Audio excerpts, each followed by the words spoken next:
71페이지 초자연적 역사인 중생이다 라고 나옵니다. 워크를 역사라고 사역, 역사 이렇게 번역했네요.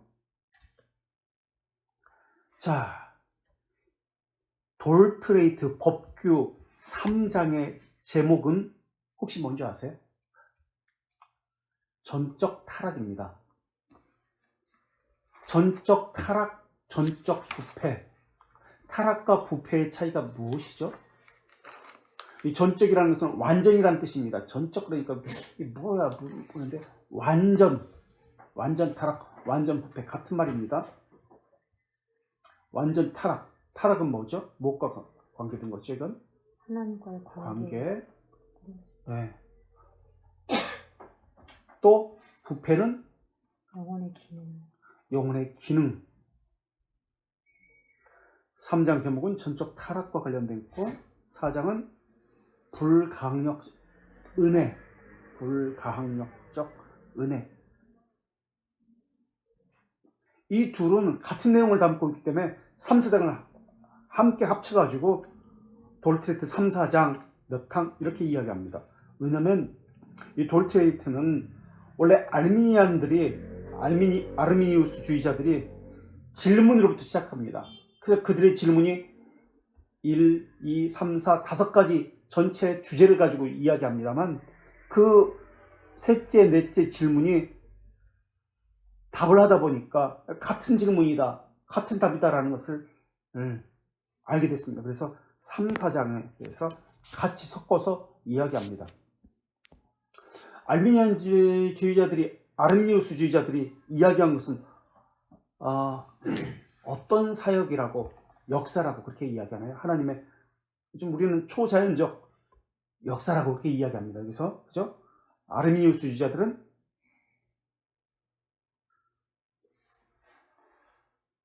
무슨 사역, 역사?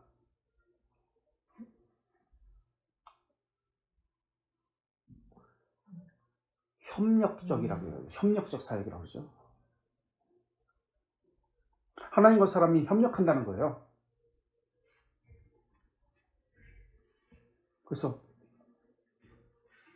하늘은 스스로 돕는 자를 뭐죠? 하늘은 스스로 돕는 자를 돕는다.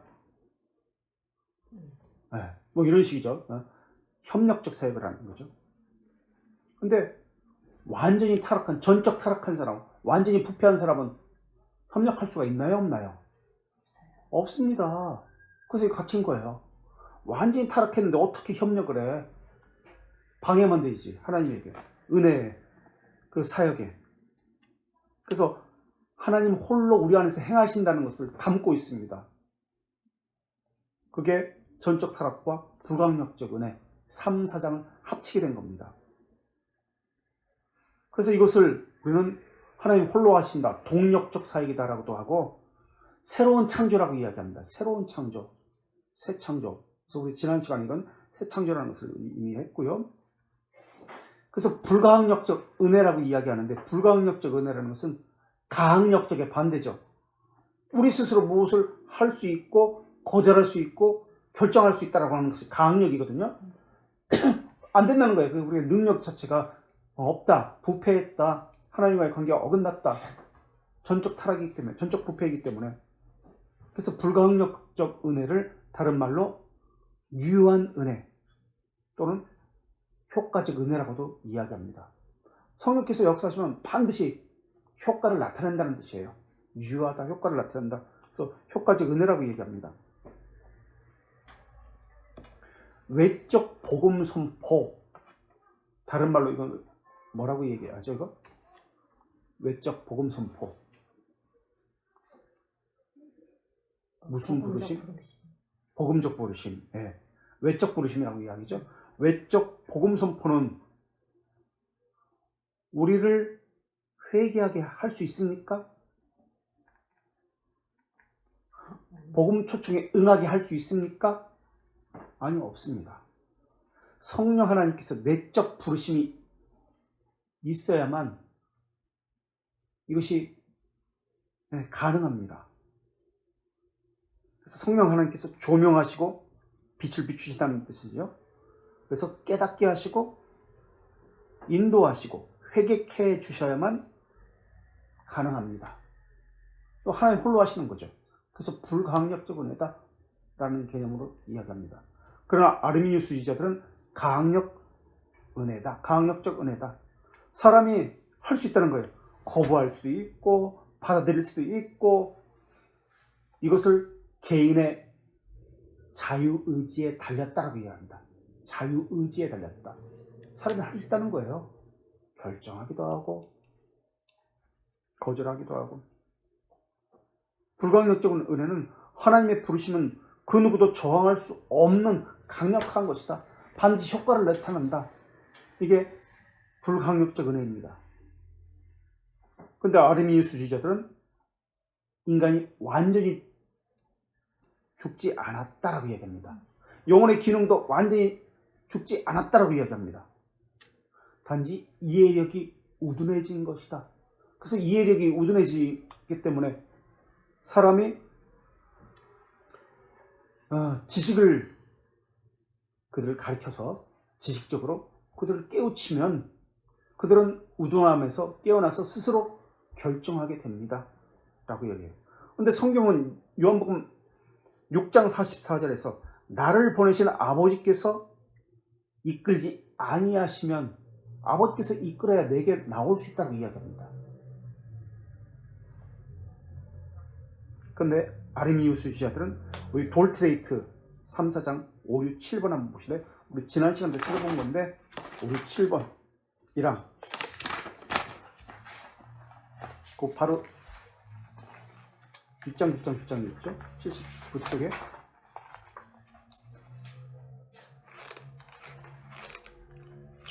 뭐라고 나오네요? 7장이라. 네. 우리가 하나님께로 회심하게 하는 은혜가 단순히 권고하는 것일 뿐이거나 이것이 인간의 회심을 일으키게 하는 가장 고귀한 방법이라는 것이다. 이들이 주장하는 것은 인간의 회심을 일으키는 가장 고귀한 방법이 뭐라고 얘기했죠?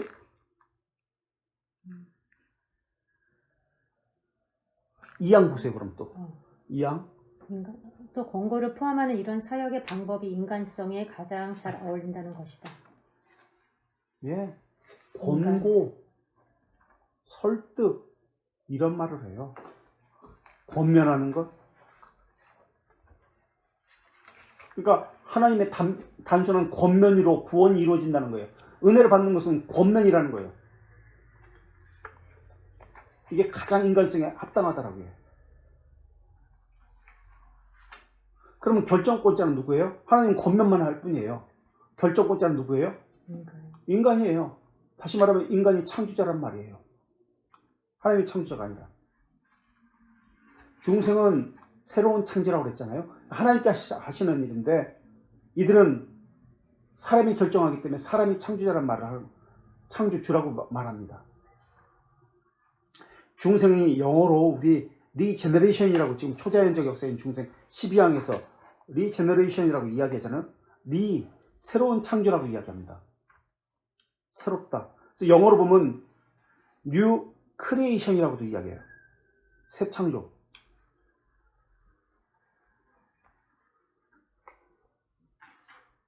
또 1항에서 밑줄 쳤잖아요. 우리 돌트레이트 71페이지로 다시 와서 12항으로 와서 새로운 창조라 명명합니다 라고 나옵니다. 그래서 영어로 보면 리제너레이션 초자연적 역사 첫째 줄에 그렇게 써 있죠. 이게 중생이다. 그리고 영어로 하나 둘 셋째 줄 뉴 크리에이션이라는 단어가 나옵니다. 새로운 창조. 그래서 한글 밑줄 쳤죠. 새로운 창조다. 이게 중생이란 말이에요. 또 다른 말로 뭐라고 설명하냐면 점점 땡땡 치고 뭐라고 하냐면 죽은 자로부터의 부활이다. 이게 중생이다라고 이야기합니다. 1항에 죽은 자로부터의 부활이다. 그래서 영어로 리저렉션이라는 단어 씁니다. R-E-S-U-R-R-E-C-T-I-O-N 셋째 줄에 있죠. 죽음으로부터의 부활, 리저렉션이라는 단어를 씁니다. From the 죽음, 데드로부터 부활. 그러니까 다시 정리해 볼까요? 중생 리저레이션이라는 것은 다른 말로 1항에서 새로운 창조입니다. 죽음에서 부활입니다. 같은 말이에요. 지금 풀어 쓰고 있는 거예요. 톨스토이 소설에도 부활이 있죠. 리저렉션. 부활, 새로운 창조, 중생. 이것은 같은 말인데 무엇 없이 부활은 우리의 셋째 줄 신앙 고백서에 조력, 협력 없이 하나님께서 우리 안에서 역사하여 살리십니다. 동력적입니다. 은혜입니다. 라고 이야기합니다. 하나님 홀로 하십니다. 하나님 홀로. 어떤 인간의 협력이 없습니다. 인간의 어떤 설득이 없습니다. 인간의 어떤 행위, 어떤 노력, 권면 이런 것을 일으킬 수 있는 것이 아닙니다. 그런데 아르미니우스주의자들은 인간의 권면, 설득, 협력으로 이것을 할 수 있습니다. 라고 아까 567에서 7-1항에서 그렇게 이야기합니다. 그리고 이것은 인간이 할 수 있는 회심시키는 가장 고귀한 방법이고 인간성에 합당합니다라고 이야기합니다. 그러니까 그들의 인간성은 우리는 타락한 것이라고 이야기하는데 의인은 하나도 없다고 하는데 선을 행하는 자도 하나도 없다고 이야기하는데 그들은 할 수 있다라고 이야기합니다. 그게 차이가 나는 거예요. 아르미니우스의 주장과 우리의 신앙 고백, 성경의 주장. 인간의 의지에 달렸다는 거예요. 결정권이.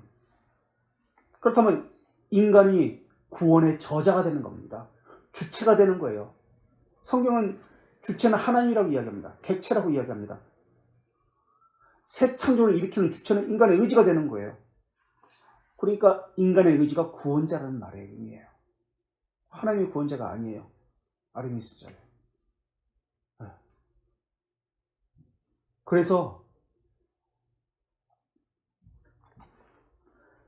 그래서 이 인간이 의지를 부추기기 위해서 어떤 방법, 프로그램 이런 것들이 나오는 거예요. 아르미니우스주의자들은.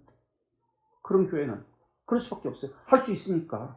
할 수 있는데 왜 안 하느냐. 지금 그 얘기가 나오는 거예요. 이것을 사람에게 의존하는 거예요. 사람의 의지. 이것을 무슨 논이라고 그러죠? 우리가 은혜의 효과에 의해서가 아니라 인효론이에요. 인효론. 사람에 의존하는 거예요. 사람이 믿는 거예요. 사람이 할 수 있다는 거예요. 그러니까 사람 찾아가는 거예요. 그래서 그런 방법 찾아가, 그런 프로그램 찾아가는 거예요. 그래서 유명한 설교자 찾아가는 거예요. 사람이 그 사람을 변화시키고 은혜 줄 수 있고 구원받게 하니까. 성령께서 일으키는 이 중생에 대해서 기독교 강요 2권 3장, 벨지카 22장, 그리고 웨스트민스터 신앙고백서 10장, WCF라고 하죠. WCF 10장, WLC, 대규리문답 67문, 68문, 대규리문답은 67에서 68문, WLC, 그 다음에 쇼트, 소규름답, WSC는 30문에서 31문. 요게 요 이야기가 나옵니다. 물론 오늘 여기서도 나오죠. 그래서 중생에 관한 대표적인 것이 이제 벨지카 22장인데 우리가 이미 이건 살펴본 겁니다. 예수 그리스도를 믿는 믿음에서 살펴본 것처럼 성령께서 우리 심정에 어떤 믿음을 찾아볼까요? 20페이지. 여기 다시 돌아올 겁니다. 20페이지. 22문 벨지카. 어떤 믿음을 성령께서 일으키시죠? 올바른 믿음을 일으키십니다. 밑줄 쳤죠. 올바른 믿음을 우리 심정에 불태우십니다. 라고 나왔습니다. 올바른 믿음을 우리 심정에 불태우십니다. 올바른 믿음을 불태운다고 할 때 킨들, 촛불, 크리스마스 성탄절 촛불 켜는 것, 불 켤 때 하는 킨들이라는 단어를 썼다고 얘기했습니다. 그렇다면 왜 하나님께서는 우리 안에 올바른 믿음을 일으키실까? 왜 올바른 믿음을 일으키시죠? 왜 우리 심정에 올바른 믿음을 불태우시죠? 22장에서 뭐라고 얘기해요?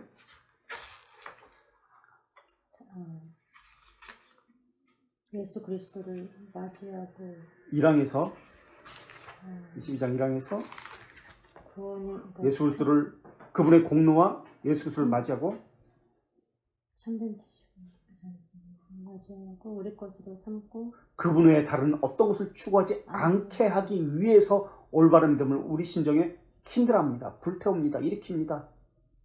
예수 그리스도 외에 다른 것을 추구하지 않게 하기 위해서라는 거예요. 그래서 바울이 다른 걸 배설물로 여긴다고 그랬잖아요. 예수 그리스도 외에는 자랑할 것이 없다고 얘기했잖아요. 예수 그리스도만 자랑한다고 얘기했잖아요. 성령께서 올바른 믿음을 일으켰기 때문에 예수 그리스도 외에는 다른 것은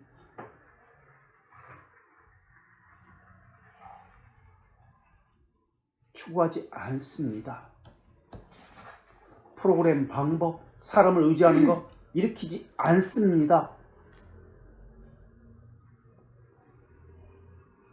이번에는 121페이지 하이델베르 65문 찾아가 보실래요? 65문. 65문에서는 뭐라고 이야기하나?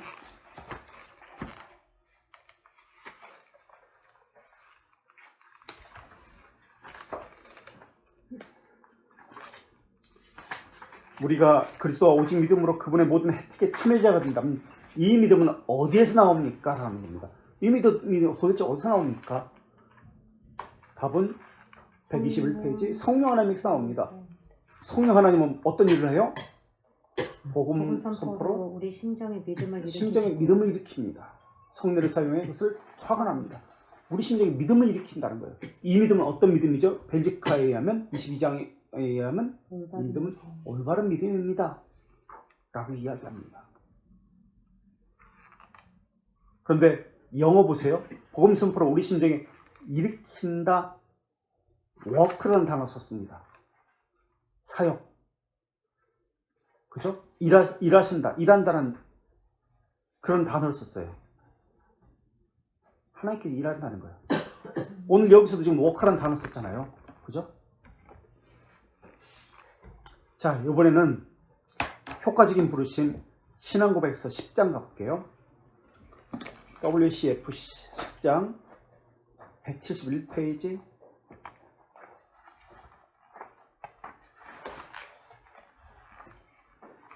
효과적 부르심 1항 보세요.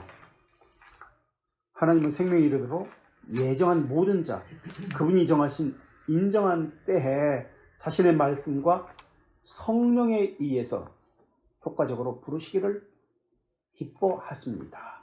그런데 그들만 부르십니다. 라고 이야기합니다.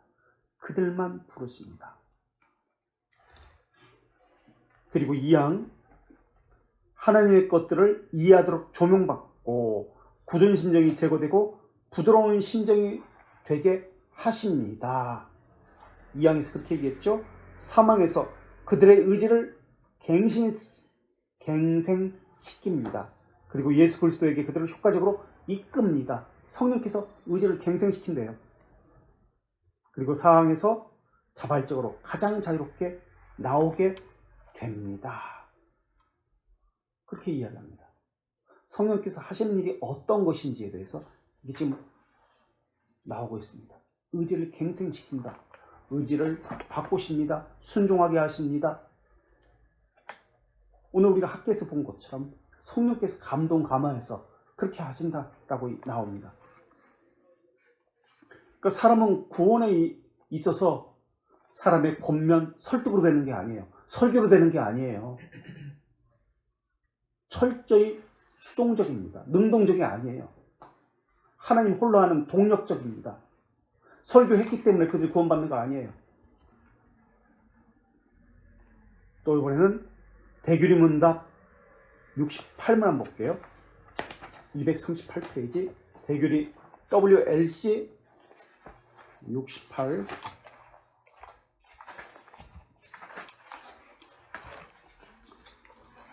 68분에 선택된 자만 효과적으로 부르심, 괄호치고 중생이라고 했죠. 웨스터민스터에서는 효과적 부르심이라고 이야기합니다. 그러나 돌트레이트에서는 중생이라고 이야기합니다. 리제너레이션은 말이 여기는 없어요. 웨스트민스터에는. 근데 이제 중생이라는 말 같은 말입니다라고 해서 이게 표현하고 있는 거예요. 효과적인 부르심, 선택된 자만, 일렉트 한 자만, 된 자만 이랑 그들은 효과적으로 부르심을 받습니다. 비록 말씀 사역으로 다른 자가 외적 부르심을 받을 수 있습니다. 외적 부르심은 복음적 부르심이라고 합니다. 그죠? 같은 말이죠. 그래서 교회에 나올 수 있어요. 복음적 부르심 때문에. 그런데 일부는 성령의 일반적 활동을 경험합니다. 그런데 이들은 의지적으로 경시하고 멸시합니다.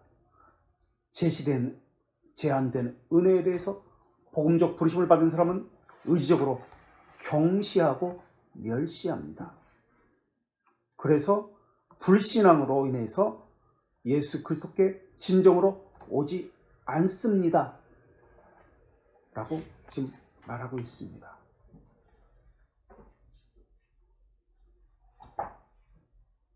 효과적 부르심만 받는 사람이 올 수 있다는 거예요.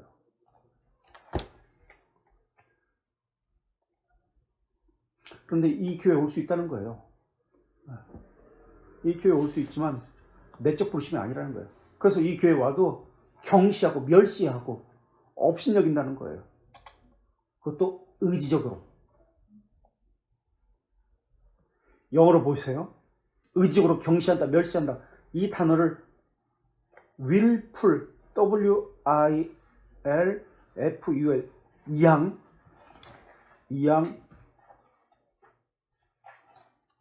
willful, W-I-L, 68문에 대기문당 68문 이항 영어 보세요.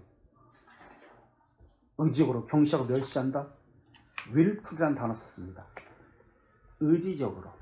이 말은 고의적으로 한다는 거예요. 의도적으로 가지고, 의도성을 가지고 경시하고 멸시한다는 단어를 쓴 거예요.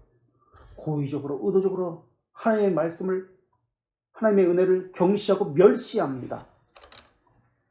불신앙 때문에 그렇습니다. 그래서 예수 그리스도께 절대 진정으로 오지 않습니다. 보세요, 이게. 그냥 오는 게 아니에요. 호기심을 가지고 자기 호기심 충족하기 위해서 이 교회를 찾는 거 아니에요. 경시하고 멸시하려고, 의도적을 가지고, 고의성을 가지고 그러려고 교회를 찾는 거예요. 바로 위에 67번 보세요. 효과적인 부르심이 무엇인가? 효과적인 부르심은 무엇입니까? 효과적인 부르심은 하나님의 전능하신 권능과 은혜의 역사입니다. 그러면서 이 양에서 조명하는 것도 성령님이고, 의지를 갱생시키고 강하게 결정, 응답하게 하는 것도 성령님이시고, 자발적으로 응답하고 자유롭게 하는 것도 성령님이십니다. 모두 하나님이라고 고백하고 있어요.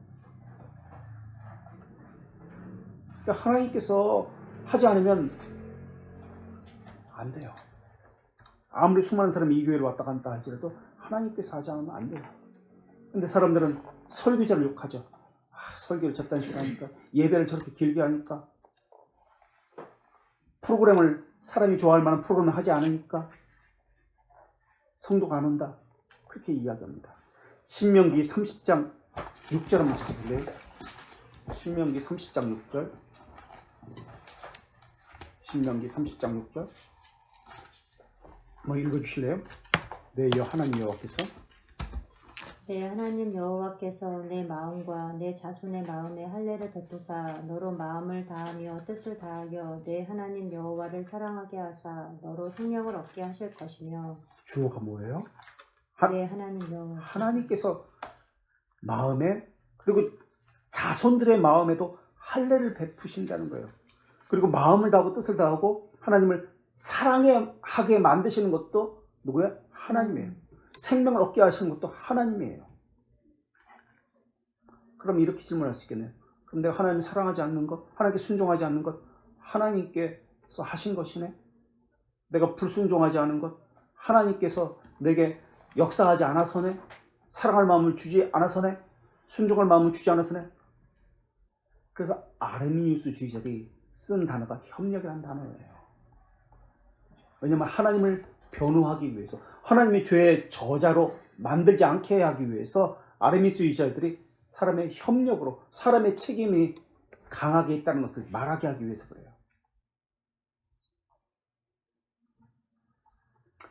하나님은 비밀적으로 사역하세요.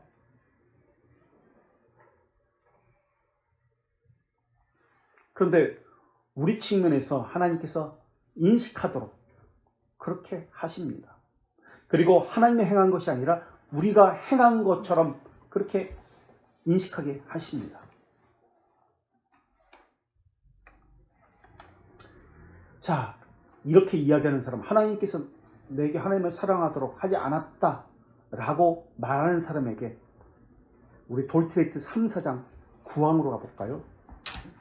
앞쪽이죠. 바로 앞에 11항이 있으니까 69페이지 9항. 복음을 거절하는 것에 대해서 하나님의 책임이다? 아니요, 인간의 책임이다 라고 이야기합니다. 주제를 보세요. 복음을 거절하는 것은 인간의 책임에 대해서 설명합니다. 그리고 1항 밑줄친 것을 보면 허물은 그들 자신에게 있습니다. 하나님의 허물이 아닙니다.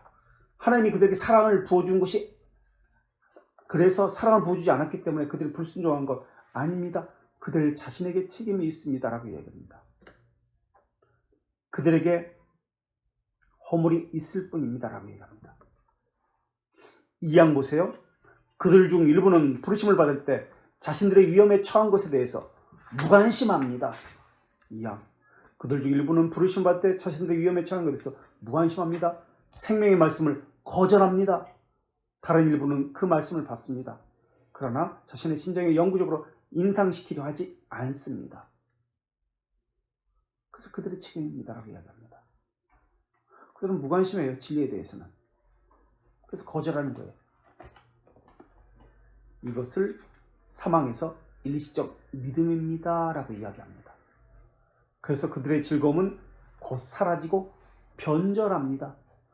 목숨을 내걸고 이 교회에서 충성할 것 같아요. 그렇게 이야기해요.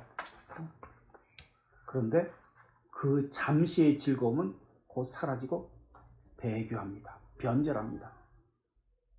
그래서 그들은 사망에서 계속 이야기합니다. 다른 자들은 난처한 걱정거리로 인해서, 난처한 걱정거리, 결혼 때문에, 직장 때문에, 학업 때문에 등등 집안일 때문에 난처한 걱정거리로 인해서, 또 이 세상의 쾌락으로 인해서 그 말씀의 씨앗을 저지시켜 어떠한 결실도 보지 않습니다. 이것을 우리 구세주께서 씨 뿌리는 자의 비유를 통해서 가르치신 것입니다 라고 분명히 우리 신앙고백서에 기록하고 있습니다. 일시적 믿음을 가졌기 때문에 그래요. 올바른 믿음이 아니라. 이것은 일시적 믿음이라는 것은 변하는 믿음, 배교하는 믿음, 변절하는 믿음, 사라지는 믿음이라는 개념입니다.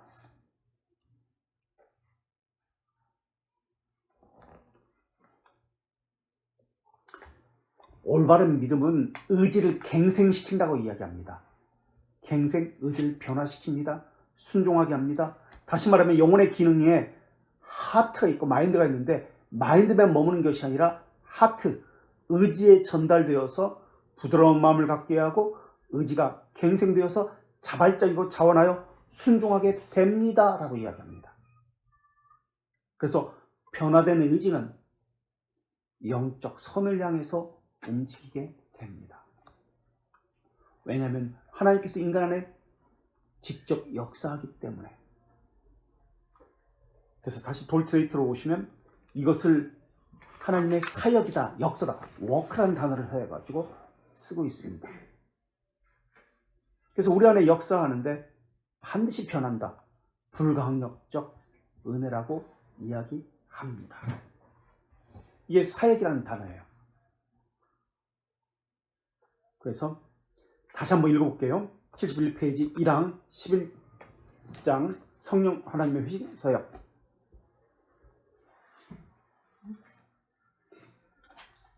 11항 1항. 하나님께서 선택한 자에게 하나님의 선한 기쁨을 성취하실 때, 또는 그들에게 참된 회심을 사역하실 때 워크란 단어가 나와요. 사역하실 때 12항에서도 워크란 단어가 나와요. 12장 1항 이것은 성경에서 매우 새로운 창조라 명령된 중생으로 죽은 자로부터 부활과 우리의 협력 없이 하나님께서 우리 안에 역사하여 사역하여 works 살립니다 라고 나옵니다. 하나님의 사역, 역사라고 이야기합니다. 설교했다고 그 사람이 변한 게 아니라는 거예요.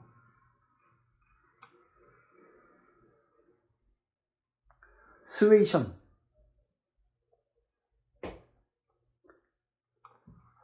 보세요.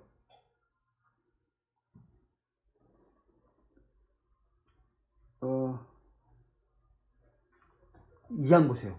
이 항에 하지만 이것은 복음의 외적 선포로 되는 것이 절대 이런 것이 일어날 수 없습니다. 설교했다고 일어나는 것이 아니라고 이야기합니다. 도덕적 신념, 권면 이것으로 일어나는 것이 아닙니다. 2항에서 그렇게 이야기해요. 12장 2항에서. 그러면서 이것을 스웨이션, 설득, 권면이라는 뜻. 도덕적 권면, 설득.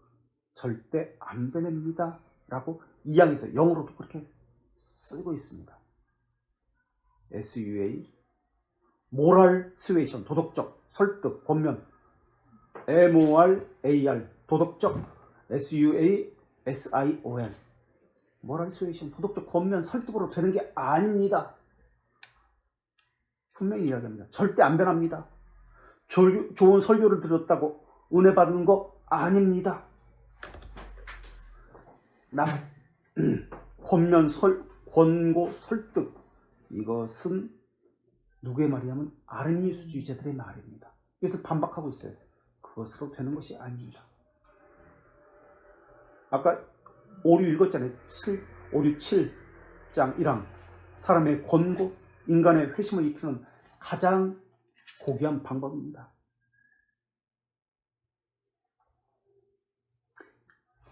그런데 3항의 5류 7 다시 한번 볼까요? 이미 읽었는데 다시 한번 볼게요. 79페이지 5류 7 3항 보세요. 5류 7 3항 그리고 이런 권고의 은혜만이 자연인을 영적으로 만드는데 충분하지 않다는 것에는 아무런 보세요. 이유가 없다. 다시 영어로 은혜 아니 권고만이라고 이야기합니다. 어론이라는 단어를 써요. 권고만이, 권고의 은혜만이 다른 거 안 된대요. 권고만이, 오직 이거만이, 권고만이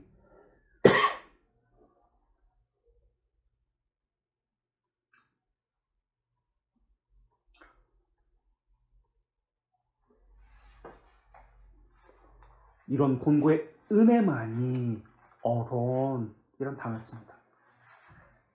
그것만 된대요. 그것만이 최고의 방법이래요.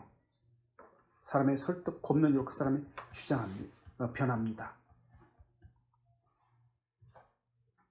그래서 아르미니우스주의자들은 권고, 설득, 권면을 하기 위해서 감정에 호소하는 거예요. 감정을 변화시키는 거예요. 그래서 권을 만들고 프로그램 만드는 거예요. 어떻게든 사람을 변화시킬 수 있다고 하니까 사람이 은혜를 줄 수 있다고 여기는 거예요. 아르미니우스주의자들은. 그래서 목사를 찾아가면서 좋은 설교, 좋은 교회 찾아다니는 거예요. 그들에게 말하는 좋은 교회는 자신을 설득시켜주는 감정적인 어떤 변화를 시켜주는 권물을 가진 감정적에 호소하는 그런 교회예요. 그런데 우리는 사람이 할 수 없습니다. 그렇다면 이렇게 이야기할 수 있습니다. 그러면 사람의 외적인 선포나 권면 이런 건 필요 없네. 하나님께서 다 하시니까 이렇게 말해서도 안 됩니다. 이런 것은 수단에 불과하다는 뜻이지 아르미니스주의자들은 수단과 방법이 무엇을 일으킨다고 보는 겁니다. 수단과 방법 때문에 무엇이 일어난다고 보는 거예요. 그럼 우리는 수단과 방법 때문에 무엇이 일어난다고 말하지 않습니다. 믿음을 우리는 수단이라고 얘기해요. 도구라고 얘기해요. 인스트루먼트라고 얘기해요. 믿음이 무엇을 일으키는 거 아니에요. 믿음 때문에 무엇이 변화되는 거 아니에요. 그런데 그들은 믿음 때문에 일어난다, 변화된다라고 얘기해요. 믿음 때문에 수단과 도구가 무엇을 일으킨다고 보는 거예요. 우리는 개혁신학은 오직 성령 하나님만이 중생의 저자입니다 라고 얘기해요. 믿음이라는 도구는 수단은 아무것도 아닙니다. 무엇을 일으키는 게 아닙니다라는 말을 해요. 성령 하나님만이 주체입니다. 우리는 객체입니다라고 얘기해요. 그러나 아르미니스주의자들은 주체는 우리입니다. 그렇게 이야기하는 거예요. 협력하는 은혜라고 이야기하죠. 그것을 우리는 동력적 은혜라고 얘기해요. 그래서 이것을 초자연적인 사역이다, 역사입니다 라고 얘기해요. 초자연적, 우리 안에서 일어나는 것이 아니기 때문에 그게 리제너레이션이라고 합니다. 자, 리제너레이션을 중생이라고 이야기하지만 또 다른 말로 중생은 한문이고요. 성경에서는 거듭남이라고 해요. 새로 태어난다는 거. 새로운 창조. 자, 그렇다면은 중생이 뭐고 회심이 뭐고 부르심은 뭡니까? 그 차이를 또 한번 이야기해 봐야 돼요. 중생을 리제너레이션, 새로운 창조라고 얘기했죠. 회심은 컨버전이라고 씁니다. 컨버전. 우리가 또 살펴봤는데 부르심은 콜링이라고 이야기해요. 그렇다면 이건 부르심은 언제 쓰는 것이고 회심이란 컨버전은 언제 쓰는 것이고 중생은 언제 쓰는 용어입니까?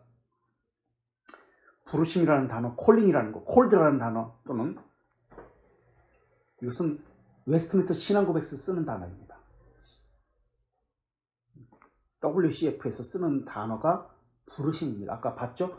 효과적 부르심, 유한 부르심, 복음적 부르심. 부르심이라는 단어, 이것은 신앙고백서, 웨스트민스터 신앙고백에서 쓰는 단어입니다. 중생이라는 단어는 지금 돌트레이트도 쓰지만 벨지카 하이델베르크에서 쓰는 단어입니다. 회심이라는 단어, 컨버전이라는 단어는 돌트레이트에서 자주 쓰는 단어입니다. 측면을 말하는 거예요.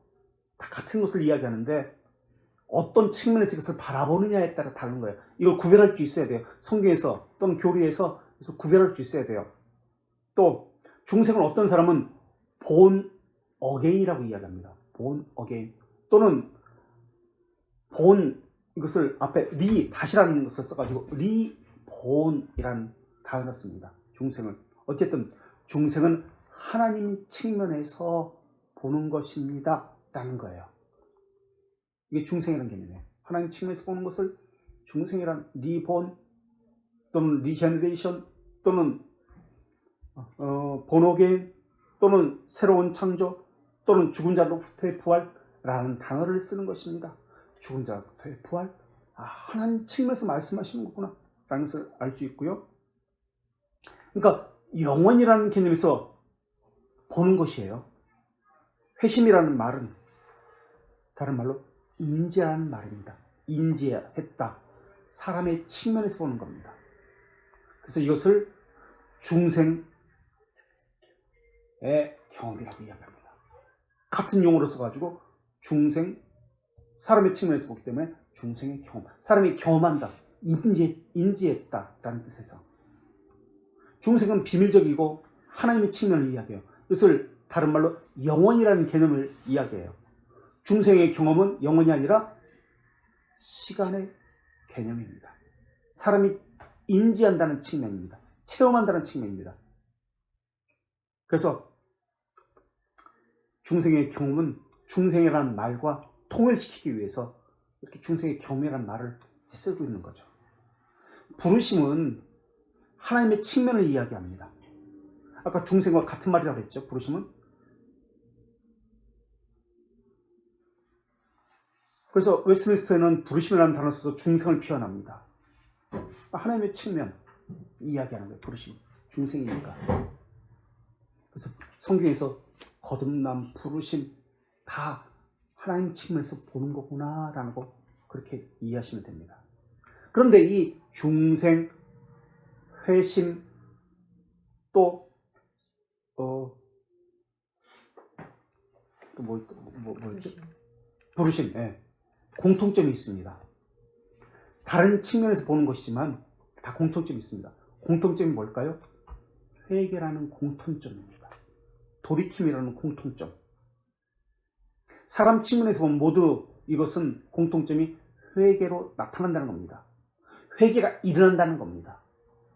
회개가 일어난다는 것은 무엇이 이미 우리에게 주어졌다는 것을 알 수 있다는 뜻이죠. 회개가 있다는 것은 회개했기 때문에 믿음이 생긴다가 아니라 회개했다는 것은 믿음이 있다는 것을 전제로 하는 말입니다. 그래서 믿음이 있다는 것을 확인할 수 있는 것이 회개입니다. 회개는 두 가지 회개가 있습니다. 무엇과 무엇이죠? 무엇과 뭐예요? 생명에 이르는 회개. 웨스트민스터 신앙고백서 15장에서 이야기합니다.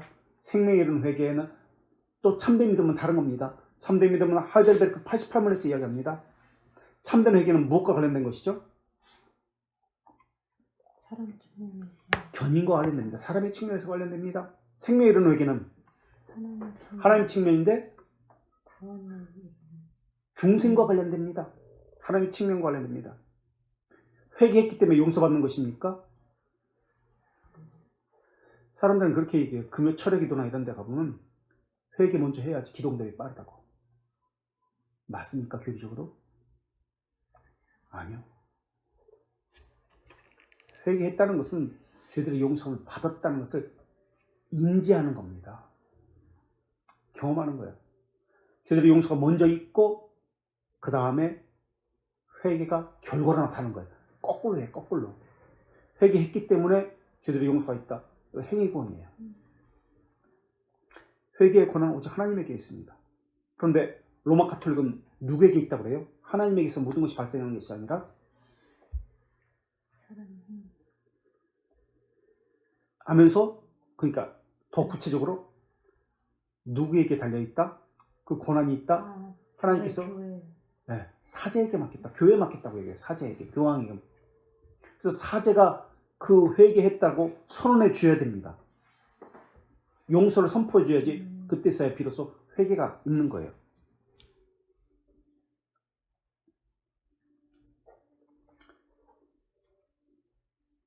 그래서 부르심은 사실은 하나님의 측면도 있지만 사람의 측면 동시에 말하고 있는 것을 한꺼번에 이야기하고 있습니다. 자, 다시 돌트레이트 11장으로 와서 혹시 질문사항 있어요? 이거 이해되세요? 혹시 졸리시면 일어나세요. 의지를 가지고. 졸린 것은 어쩔 수 없지만 일어나지 않는 것은, 의지를 가지 않는 것은 죄예요. 옛날에 우리 청년들한테도 그렇게 가르쳤는데 졸 수는 있는데 일어나지 않는 것은 죄입니다. 조는 건 죄는 아니지만. 사망에서 보겠습니다. 12장 사망. 하나님께서 자신의 편에서 실행하신 후 하나님 편에서 실행했다고 분명히 이야기하고 있네요. 중생 되려는 것이나 하나님 편에서 하는 것이구나. 하나님의 측면이라는 것을 이야기하구나. 회심되고자 하든지 중생 이야기하고 있고 그 다음에 회심을 이야기합니다. 중생의 경험을 이야기합니다. 하든지 또는 계속해서 회심되고 싶지 않으려는 것이 인간의 능력 안에 여전히 남아있다 라고 풀어갑니다. 그런데 자신 편에서 실행하신 후라고 나옵니다. 이행하신 후 하나님 편에서 행하셨다. 하나님의 주권, 하나님의 사역을 말하면서 중생과 회심이란 영어 단어를 한번 보세요. 그 옆에 회심, 리제너레이션이 아니라 리제너레이티드가 붙었습니다. 컨버전이 아니라 드가 붙었습니다. 티드가 붙었어요. 티드. 컨버전, 티드. 이거는 하나님께서 하신, 그러니까 내가 회개하고 싶다고 해서 할 수 있는 것이 아니에요. 수동태란 말입니다. 능동태가 아니라 수동태로 사람 스스로 하는 능동태가 아니에요. 수동태로 영어가 지금 이렇게 쓰여 있어요. 회심 내가 하고 싶어서 하는 거 아닙니다. 중생 내가 하고 싶어서 하는 겁니다. 하나님께서 하게 하시는 겁니다. 리폼드 수동태입니다. 성령 하나님께서 하실 때 저항할 수 없습니다. 거부할 수 없습니다라는 말을 하고자 수동태라는 단어를 쓴 거예요. 그런데 알미니안 지식은 할 수 있다고 얘기합니다. 내가 회심할 수 있으면 하고 싶다, 할 수 있다. 그래서 이 수동태를 쓰면서 초자연적 역사입니다. 이것을 이행하신 후에 믿음의 선물로 받았다는 의미예요. 이게 초자연적인 것을 실행하신, 이행하신 이 말의 의미가 믿음의 선물을 받았습니다라는 뜻입니다. 우리 14강 그 옆에 72페이지 한번 보실래요? 72페이지 14강 믿음을 주는 하나님의 방법이라고 나옵니다. 72페이지 보기 제목이 믿음을 주는 하나님의 방법. 그러므로 믿음은 하나님의 선물로 여겨져야 합니다. 믿음의 선물입니다. 하나님께서 믿음의 선물을 준 이후에 라는 말입니다. 이게 자기 편에서 실행하신 후에가 믿음의 선물을 준 이후에 라는 말의 의미입니다.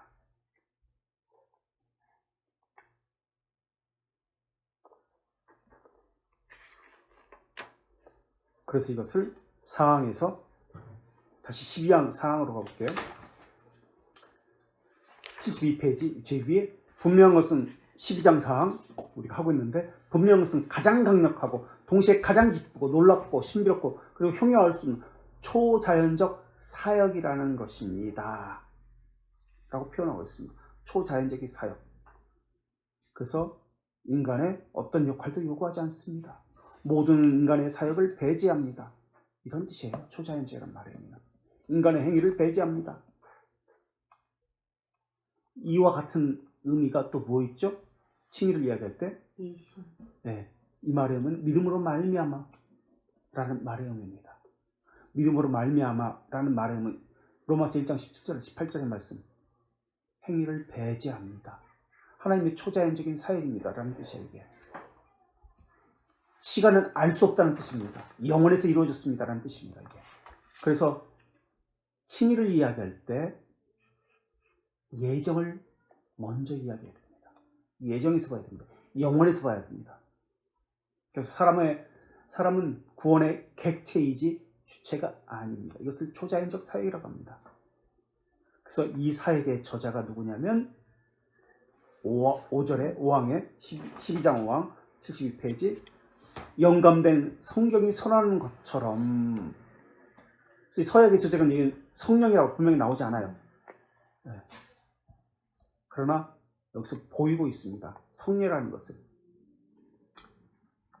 영감된 성경이 선언하는 것처럼 효과적인 면에서 창조나 죽은 자의 부활보다 덜하지 않습니다. 죽은 자의 부활을 이야기합니다. 그래서 중생을 이야기합니다. 영원이라는 개념을 이야기하고 있어요. 영원이라는 것은 시간의 연장선상이 아닙니다. 성령을 하나님을 다른 말로 부르는데 우리 지난번에 양자의 영이라고 그렇게 배웠습니다. 그리스도의 영, 생명의 영이라고 배웠습니다. 양자의 영은 무엇과 관련될 때 이렇게 부른다고 얘기했죠? 기도, 자녀된 관련될 때 기도와 관련될 때 양자의 영이라고 불립니다. 성령께서. 그리스도의 영은 성령님은 그리스도의 영이라고 부릅니다. 무엇과 관련될 때 그리스도의 영이라고 부르죠? 그리스도의 구속사역과 관련될 때 그리스도의 영이라고 불립니다. 생명의 영이라고 불립니다. 성령님을. 생명의 영이라고 불리는 것은 왜 생명의 영이라고 부르죠? 우리를 살리시는 일을 하기 때문에 생명의 영이라고 불립니다. 살리는 일과 관련돼서 생명의 영이라고 불립니다. 영생을 주시고 그렇다면 성경에 또 이런 생명의 영 말고 아들의 영이라는 단어도 나오고 아버지의 영이라는 단어 나옵니다. 아버지의 영이라는 단어 요한복음 14장 26절에서 아들의 영 갈라디아서 4장 6절에 생각합니다. 갈라디아서 4장 6절 아들의 영, 아버지의 영, 요한복음 14장 22 아버지의 영이라는 말의 의미는 무엇일까요? 성령은 아버지의 영이라고 합니다. 왜 그렇게 얘기했을까요? 아버지로부터 오셨다, 보냄을 받았다는 말의 의미입니다. 아버지께서 보내셨다는 말의 의미입니다. 이게 아버지의 영입니다. 그럼 아들의 영은? 성자 물론 성부와 성자로부터 보냄을 받았죠. 아들의 영이라는 말은 아들 성자 하나님의 사역의 혜택을 우리 것이 되게 하신다는 의미로 아들의 영이라고 합니다. 예수님의 사역을 우리 것이 되게 하신다는 의미로 아들의 영이라고 합니다. 근데 성령 하나님을 우리는 심부름꾼이라고, 하나님 보내신 심부름꾼으로 생각해서는 안 됩니다. 보내셨다, 보냄을 받았다는 말은 어떤 의미일까요? 그럼 심부름꾼이다, 그런 개념으로 생각하면 안 돼요. 보냄을 받았다, 아버지로부터 보냄을 받았다 라는 말, 어떤 의미일까요? 우리가 니케아 신경에서도 우리가 고백하잖아요. 매주 보내심을 받으셨다. 그건 위격 지금 이야기하는데, 본질을 이야기할 때 특성, 위격적 특성이라는 말의 의미입니다. 보냄을 받았다는 것은 위격적 특성, 성령 하나님이 하신 그 특성, hypostatis를 이야기합니다. 그럼 예수 그리스도는 어떤 특성을 가졌어요? 위격적 어떤 특성을 가지고 있어요? 나으신 분. 네, 나으신 분이잖아요. 태어나신 분, 나으신 분. 성부 하나님은 어떤 위격적 특성을 가졌어요? 네?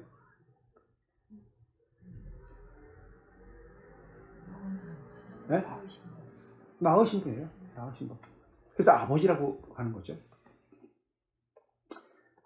성령 하나님은 영원이라는 개념을 가지고 오셨어요. 근데 사람들은 예견했다, 미리 보셨다 라고 얘기합니다. 이게 아르미스주의자들이에요. 미리 보셨다, 예견했다, 미리 아셨다라는 개념은 시간의 개념입니다. 이건 성령 하나님을, 하나님이라는 개념을 제거해버리는 거예요. 영원이라는 개념을 제거해버리고 시간 안에서 지금 이야기하는 거예요. 그러니까 이들은 성령 하나님을 하나님 보는 게 아니에요. 단성론자가 되는 거예요. 그래서 시간 안에서 보는 거예요. 심부름꾼으로 보는 거예요. 이게 신비주의자들, 오순절주의자들이 그런 개념으로 보는 거죠. 성령 하나님을. 그 삼일체를 부정하는 거예요. 하나님의 영원성을 인정하지 않아요. 성령 하나님의. 최소한 영원이라는 개념을 간과하고 있습니다. 그래서 6항으로 가서 다시 76페이지 12항 볼트레이트 3, 4장 12항 6항. 그래서 하나님 이적의 방법으로, 이적의 방법이라는 것은 영원이라는 개념을 이야기하고 있습니다. 영원이 시간 안에 들어왔다는 뜻이지, 그러니까 이해할 수 없다는 뜻이에요. 그래. 심정의 역사는 모든 자로 확실하게, 무료하게, 또 효과적으로 중생됩니다. 효과적으로 중생되고 실제로 믿게 됩니다. 이적의 방법이라는 것은 시간으로는 이해할 수 없다는 뜻이에요. 사람의 측면에서 이해할 수 없다. 영원이라는 개념이기 때문에, 초월이기 때문에. 사람은 시간, 관계 안에서 모든 것을 파악합니다. 그래서 인과 관계라고 이야기해요. 원인과 결과를 통해서 파악하는 방법을 택합니다. 이게 과학이잖아요. 그런데 이것은, 이적이라는 방법은 논리로 이해할 수 없다. 사람의 측면에서 설명할 수 없다. 이해하려고 하지 말라, 그런 뜻입니다. 영원이라는 개념은 우리를 이해시키기 위한 개념이 아닙니다. 그런데 사람은 이해하려고 그래요. 그래야 믿을 수 있다고 얘기해요. 하나님이 영원인데 어떻게 이해해요? 우리는 시간이라는 개념인데, 우리는 시간과 결과, 시간 안에서 일어나는 원인과 결과를 통해서 과학적인 경험과 측면에서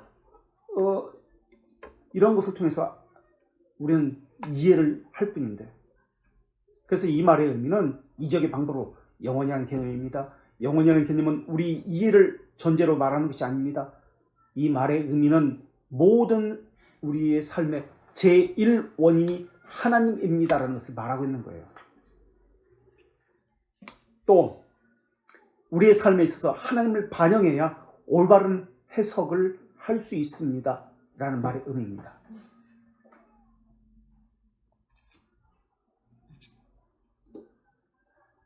사람은 이기적이고 주관적이고 자기 이익에만 관심이 있습니다.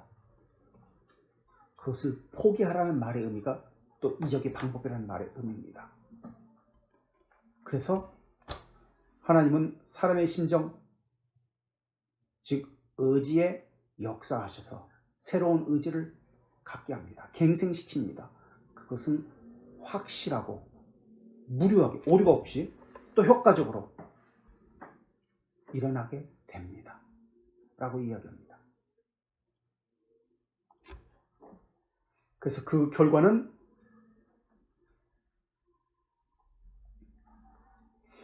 하나님께서 하나님의 격려와 감동을 받아 활동적이 됩니다.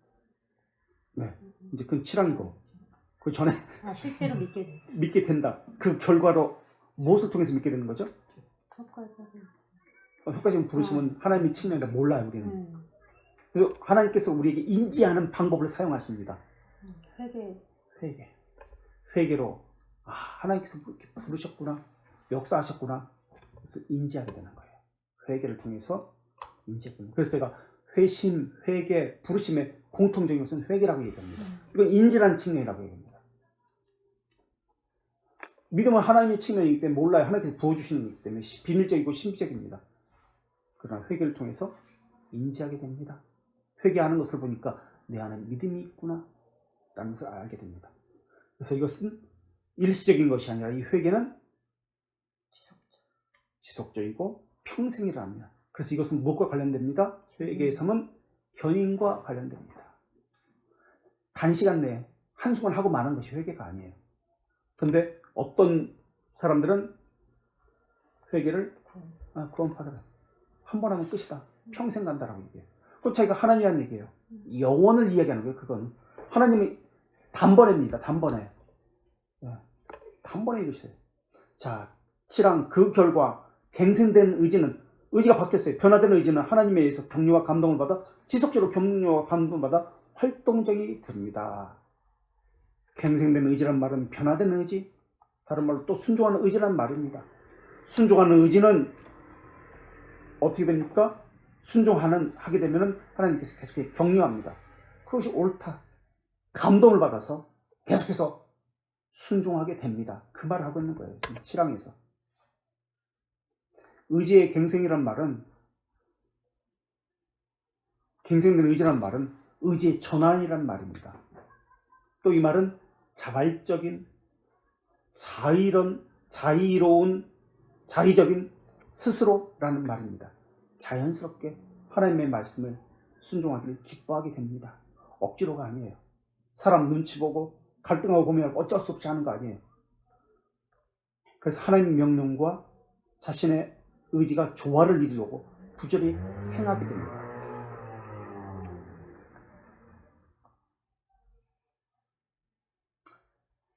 하나님은 질문해 볼까요? 믿음을 사람에게 주입시키잖아요. 주입시켜요.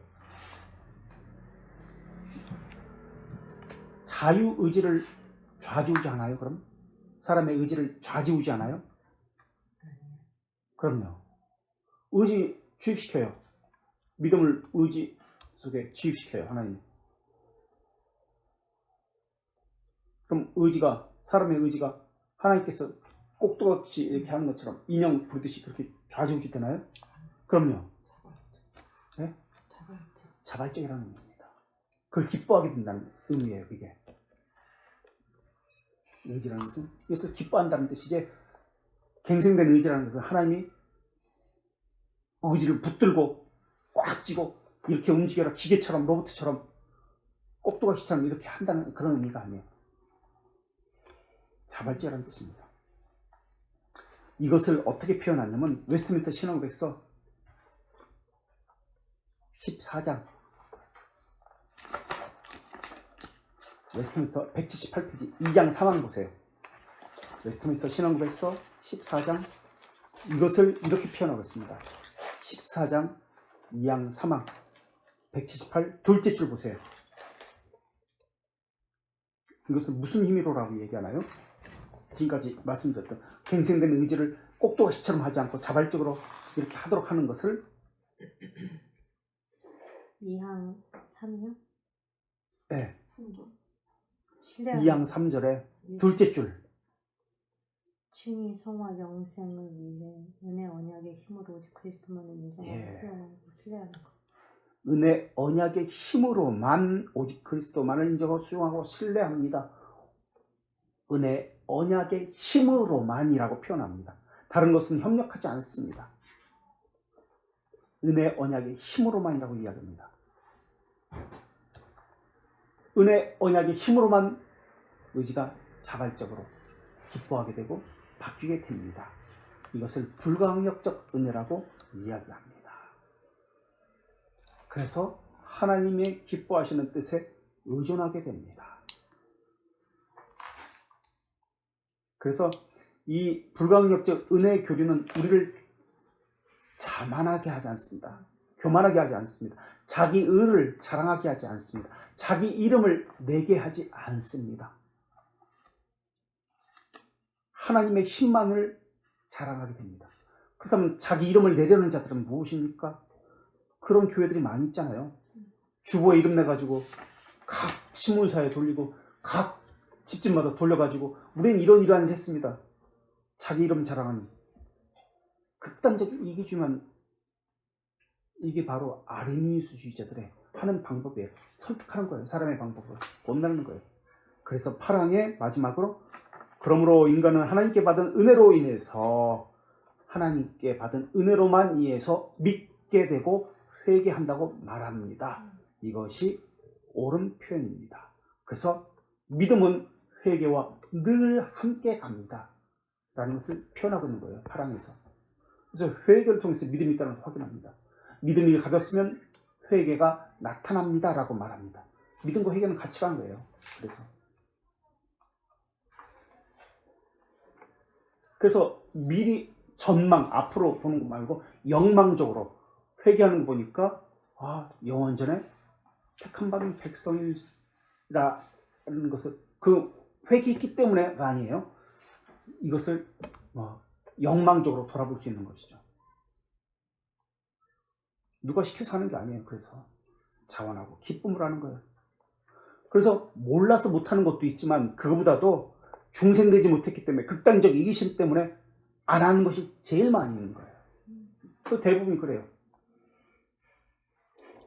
그래서 이 11